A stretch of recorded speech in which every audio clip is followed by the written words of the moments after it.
So I'm Michael Bailey and back here for another video that I want to share with you. And I want to talk about leadership development. And that's what I'd like to talk with you about. And I have an analogy in my mind about polishing rocks, collecting and polishing rocks and leadership development. There's some similarities I think that you'll find kind of interesting. So let's start here.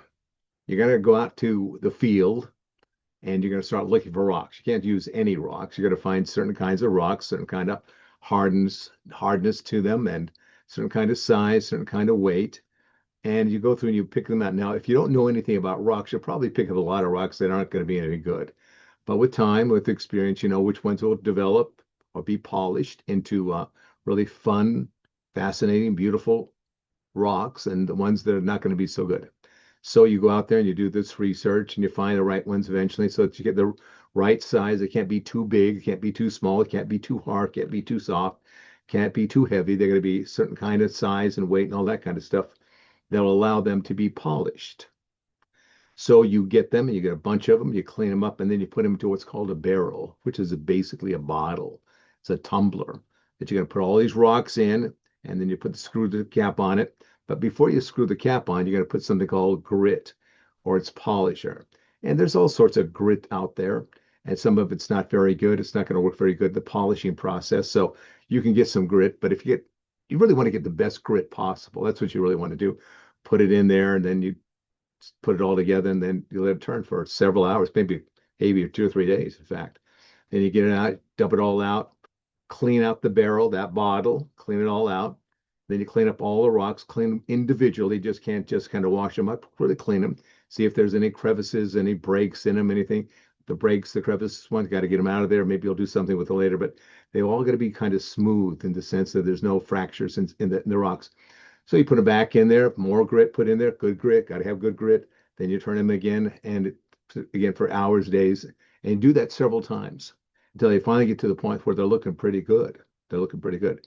The final thing that you do is you just go through a final kind of thing to get them all cleaned up, really polished. There's another thing that you do in terms of the ingredients, not kind of a grit, something a little bit different that really finishes it up and polishes it up. And when it's all done, if you've done it right, done it well, and you haven't hurried it, you can't hurry the process. You got to let the process kind of go in its own way so that you get the kind of outcome you want. Got the right kind of grit the whole time, got the right kind of cleaning out, right kind of rocks right from the beginning. You get something that's really lovely. And you can use it for jewelry, you can put it on displays, you can put it on architecture. You can do all sorts of great stuff with these polished rocks that you picked, that you polished, and now that you can put in place to do whatever it is you want. Well, leadership's a lot like that when you think about it. You just can't pull anybody into a leadership development program. We'd like to believe that you could turn a lot of people into leaders, but that's not true. And even in the sense of this, you you can't have leaders that could take any level of leadership. It's like some of the rocks are this hard and some of the rocks are this hard. And so these rocks you can do this certain way, and these rocks you can do another kind of a way.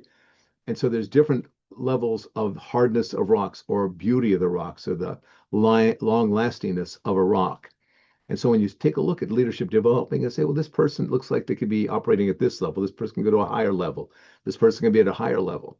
And so you start noticing not only the distinction of rocks that can become leaders, but also what level of leadership they can really obtain to. You got to take a look at that. You got to be aware of that. And so as you put the grit in with them, grit is kind of like training. It's kind of like education. It's kind of like coaching.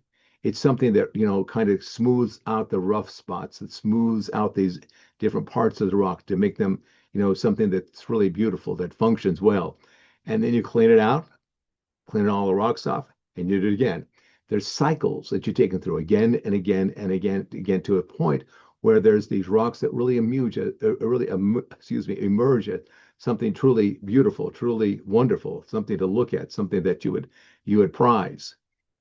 Leadership's a lot like that. And I'd like you to think of the rocks as individuals in your organization.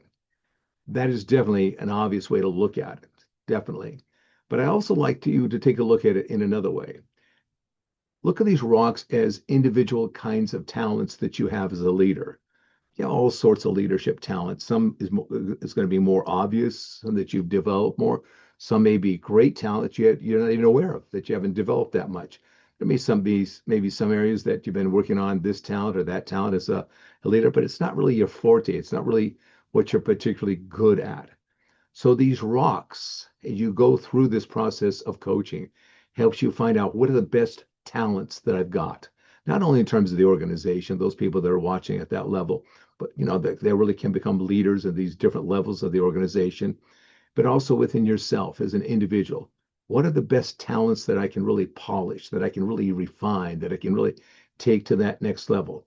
Some you may be aware of, some you may not be aware of. Some you may discover, like, oh, good grief, I didn't know I had that. And you really want to go after it. You really want to develop it. You want to make it into something really special, unique, very powerful, something that really makes a difference in the organization. There may be some that you thought, yeah, this is pretty good talent. And you find out, I'm not really good at that talent. I'm really not, it's not something really great for me. I best not push that one as much as I do the others. Rocks, potential, the grit, the training, the coaching, the turning of the tumbler over time. That is the passing of time, the working of things out, learning, developing skills, developing wisdom, cleaning it up again, evaluating, testing, surveying, cleaning up, and then starting again. Let's begin again, engaging that process of refine the talent. And you do it again and again and again and again until you get to a point where you've really developed your organization, great leaders. You, as a leader, you really developed your talents as a leader. The polishing of the rock, right kind of rock, right kind of talent, understanding what that talent is, knowing how to polish it, how to refine it, how to get the edges knocked off, how to knock off the dirt, the sand, the stuff that stands in the way of letting that rock really sparkle, really shine, really come forth with its beauty and its power. The ability to then to bring it all together into something that really makes a difference in your organization, makes a difference in you as a leader. That takes time. It takes patience. Sometimes it's kind of hard. Sometimes it can be a lot of disappointments and a lot of setbacks. Sometimes there can be things that go well. Sometimes there's things that go wrong. Some of this stuff can be charted. And here's what I want you to see. Before you ever came to this point of getting real leadership development, executive coaching, before you came to this spot, there was a lot of things you did in your life just to get to this point. Growing up, education, experiences, clubs, things that you belong to, military, other organizations, things that you did just to get here to this point. And in that process, you've been developing, polishing these different talents. Now, as you enter into this thing of coaching, executive coaching, it's going to take it to a whole other level. What I want you to see is you just didn't start at this point. This has been going on. These tumblers have been spinning for quite some time now. You've been working at these things consciously, unconsciously, and now you're going to get yourself into a program, into something that's going to be more focused. And you want that high level of focus to get this finally completed for yourself. So appreciate what you're bringing to it before you even start your coaching here. And with that commitment now to deal with it, to develop these higher levels of your coaching, your leadership development, skills, talents, character, wisdom. Um, be more in on it than you ever have. Be more deliberate than you ever have. Be more excited than you ever have. Don't be afraid. Don't hold back. You've been doing this for a long time. Now you're just doing it in a very deliberate, formal way, and go after it with all your heart. The more you put into it, I'll guarantee you this, the more you put into it, the more you will get out of it, multiplied many times over. All right, that's it for now. All the best.